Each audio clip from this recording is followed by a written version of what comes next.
नमस्कार। प्रथम वर्ष समाजशास्त्र की कक्षा में आपका स्वागत। पिछले व्याख्यान में हमने समाजशास्त्र का अर्थ, समाजशास्त्र की परिभाषा, समाजशास्त्र के क्षेत्र को हमने समझा था। आज उसी कड़ी में हम आगे समाजशास्त्रीय परिप्रेक्ष्य को समझेंगे। मनुष्य के चारों ओर समय समय पर बहुत सारी घटनाएं घटित होती रहती हैं और इन्हीं घटनाओं से वह प्रभावित भी होता है और उसका अध्ययन आरंभ किया। परिणाम स्वरूप कई विज्ञानों का विकास किया गया, जिसके द्वारा भिन्न भिन्न प्रकार की घटनाओं का अध्ययन किया जाने लगा। लेकिन ये अनुभव किया जाने लगा कि जब एक ही घटना का अध्ययन विभिन्न विषय अलग अलग तरीके से कर रहे हैं, तब यह प्रश्न उठा कि ऐसी कौन सी विशेषता है जो विभिन्न विज्ञानों की पृथकता को बनाए रखने में योग देती है। और इसका स्पष्ट उत्तर यह है कि प्रत्येक विज्ञान का घटनाओं एवं तथ्यों को समझने का एक अपना नज़रिया होता है, एक दृष्टिकोण होता है, एक संदर्भ परिधि होती है। उसे ही उस विज्ञान का परिप्रेक्ष्य कहते हैं।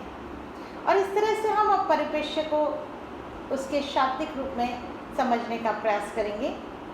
पर्सपेक्टिव शब्द अंग्रेजी भाषा का शब्द है, जो कि लैटिन भाषा के पर्सपेक्ट से लिया गया है और जिसका अर्थ है सीन थ्रू, यानी ऊपर से नीचे तक देखना या एक सिरे से दूसरे सिरे तक देखना, निरीक्षण करना आदि। इसी पर्सपेक्टिव का जो हिंदी रूपांतरण है वह है परिप्रेक्ष्य।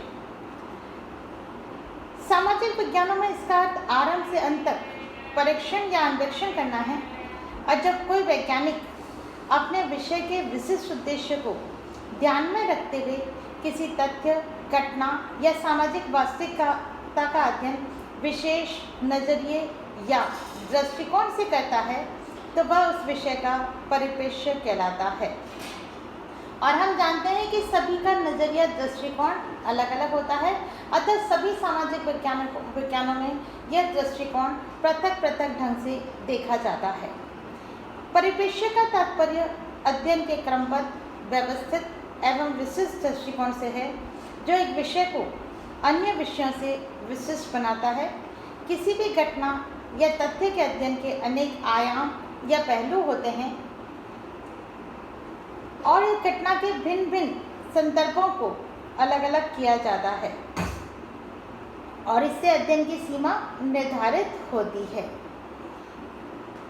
इससे स्पष्ट हो रहा है कि किसी भी विषय को देखने का जो नज़रिया है, दृष्टिकोण है, वही परिप्रेक्ष्य के नाम से जाना जाता है।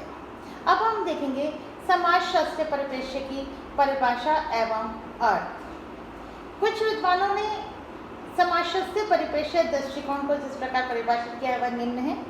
सबसे पहले हम देखेंगे थियोडोरसन एवं थियोडोरसन के अनुसार मूल्य, विश्वास, अभिवृद्धि एवं अर्थ व्यक्ति को संदर्भ एवं दृष्टिकोण उपलब्ध कराते हैं, जिनके अनुसार वह परिस्थिति का निरीक्षण या अवलोकन करता है, परिप्रेक्ष्य कहलाता है। थियोडोरसन ने जो परिप्रेक्ष्य एवं संदर्भ परिधि एक दूसरे के निकट रूप से संबंधित हैं और परिप्रेक्ष्य को ठीक से समझने के लिए संदर्भ परिधि को भी जान लेना आवश्यक होता है। आपने लिखा है, किसी बिंदु के दृष्टिकोण, मानदंड या अवधारणाओं की व्यवस्था को लेकर कोई व्यक्ति या समूह अपने अनुभव, ज्ञान तथा व्याख्याओं को संगठित करता है, उसे ही संदर्भ परिधि कहा जाता है। व्यक्ति के मूल्य तथा सामाजिक प्रतिमान, जनरीतियाँ, प्रथाएं, रूढ़ियाँ, परंपराएं, संस्थाएं सामाजिक परिस्थिति में उसके अवलोकनों एवं निर्णयों को प्रभावित करते हैं।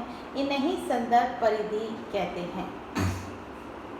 इस तरह से थियोडोरसन ने हमें बताया कि हमारे मूल्य और सामाजिक प्रतिमान जो कि हमारे समाजशास्त्र दृष्टिकोण से प्रभावित हो रहे हैं, उन्हें हम परिप्रेक्ष्य के अंतर्गत मानते हैं। इसी आगे संदर्भ में हमने देखा है, इलॉय चिनॉय का मानना है कि किसी भी विषय का परिप्रेक्ष्य उसमें प्रयुक्त होने वाली अवधारणाओं से ज्ञात किया जा सकता है। और आपका कहना है कि किसी भी विषय या विज्ञान को समझने के लिए ये जान लेना आवश्यक है कि उसमें किन किन मौलिक अवधारणाओं का प्रयोग किया जाता है। यदि हम इन अवधारणाओं को समझ लेते हैं तो उस विज्ञान की प्रकृति एवं परिप्रेक्ष्य को जानना हमारे लिए आसान हो जाएगा। गुडे एवं हार्ट का मानना है कि किसी भी घटना, स्थिति या वस्तु का अलग अलग प्रकार से अध्ययन किया जा सकता है। आपने बताया है कि किसी भी विषय या विज्ञान की परिभाषा, अध्ययन का क्षेत्र, इसकी प्रकृति, सिद्धांत, अवधारणाएं आदि उसके परिप्रेक्ष्य को तय करती हैं। प्रत्येक विज्ञान में घटना के सभी पक्षों पर ध्यान केंद्रित नहीं करके केवल एक पक्ष पर ध्यान केंद्रित किया जाता है और सभी वैज्ञानिक अपने अपने विषय के विशिष्ट परिप्रेक्ष्य को ध्यान में रखते हुए किसी भी एक ही घटना या तथ्य का अध्ययन करते हैं और ज्ञान की वृद्धि में योग देते हैं। हर विज्ञान मतलब अपने अपने तरीके से अपने अपने आधार पर उस घटना का अध्ययन करता है, अपना ध्यान केंद्रित उसी घटना के उस स्वरूप पर करता है जिसका कि वह अध्ययन करना चाहता है। समाजशास्त्रीय परिप्रेक्ष्य को हम दो भागों में बांटते हैं। पहला, समाजशास्त्रीय समाज, समूह, सामाजिक अंतःक्रियाओं, सामाजिक संबंधों, सामाजिक व्यवहार, सामाजिक संरचना, सामाजिक व्यवस्था और उनमें होने वाले परिवर्तनों का अध्ययन करते हैं।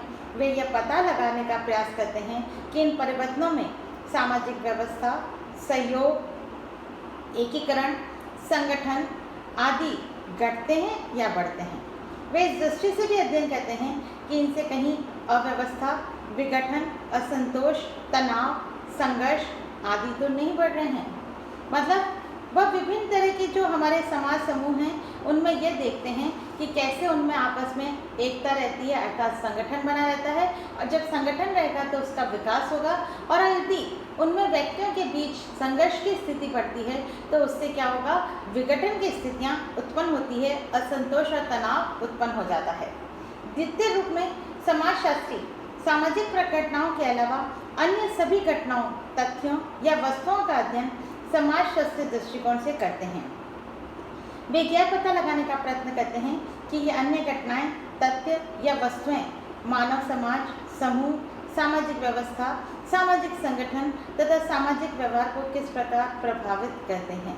अध्ययन के इस पक्ष पर अनेक समाजशास्त्रियों, विशेषतः इलॉय, चिनॉय, लूनबर्ग, गुडे एवं हार्ट आदि ने जोर दिया है।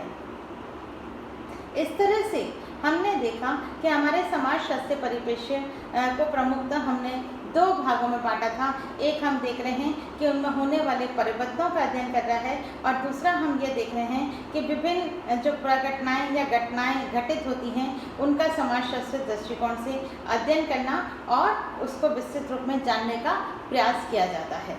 यह हमने देखा समाजशास्त्रीय परिप्रेक्ष्य की परिभाषा एवं अर्थ। धन्यवाद।